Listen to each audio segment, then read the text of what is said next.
Wait, what would this even do? Alright, here we are in Minecraft, and here's our furnace. So we put coal as our fuel, and coal right here. Coal.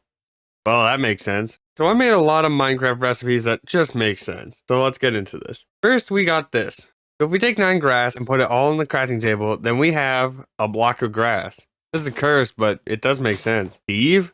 So we got blue wool pants, cyan wool shirt, and a Steve head. And we got Thick Steve. Why does he look like that? This is the weirdest thing I've ever made. You can't place him, but you can eat him. Oh gosh, it looks stupid. What happens if you put snow into a bucket? You get bucket of powdered snow. This might even be useful to a lot of people. Now powdered snow is renewable. This makes powdered snow clutches a better method of survival. What is he holding? Okay, we just need ice and blue dye, and it makes blue ice. I mean, technically that's right, I think. What happens if you put a milk bucket and mix in some cocoa beans? Bucket of chocolate milk. Wait, that sounds delicious. What do you think it would do?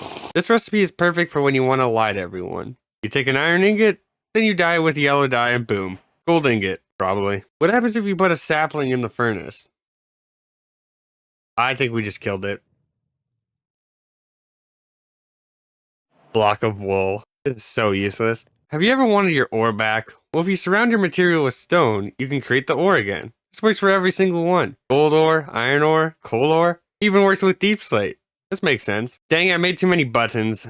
Don't worry, let's just combine it to make a block of button. I doubt anyone wanted this, but if you have too many vines and wanted to create this ugly block, you can add a glowing ink sac and create glow lichen. I don't know why you'd want to do it, but here you go. What happens if you put a water bucket into the furnace? Probably make boiled water, right? Oh no, it evaporated. You get nothing. You get a bucket. It also means if you put powdered snow into the furnace, it will melt and become normal water. It's probably useful for one person. Have you ever only had 1 diamond but didn't want to make a shovel and really wish you could make a sword? Well, now you can. You can now make a half sword which does half the damage and is half the fun. Dead shrubs are pretty useless, right? Well, not anymore. Now you just put the leaves back on top of it to get a sapling back. Pretty cool, right? You can even do this with every tree.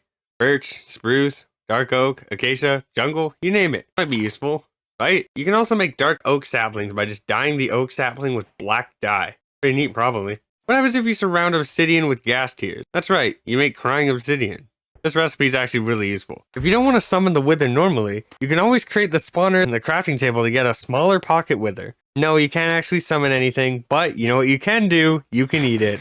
Because why not? Dang it, my pufferfish died. No worries, let's just take its lifeless item, put it in with some water and a totem of undying to get a bucket of pufferfish. Good as new. If you ever wanted to create a fishing rod but didn't have string? Well, who needs it? Because now you can make the incomplete fishing rod. You may not be able to fish with it at all, but you can whack your enemies. You can even do this with a bow to create the incomplete bow. This can also be used for whacking. That's pretty much it though. And finally, bed plus stone equals bedrock.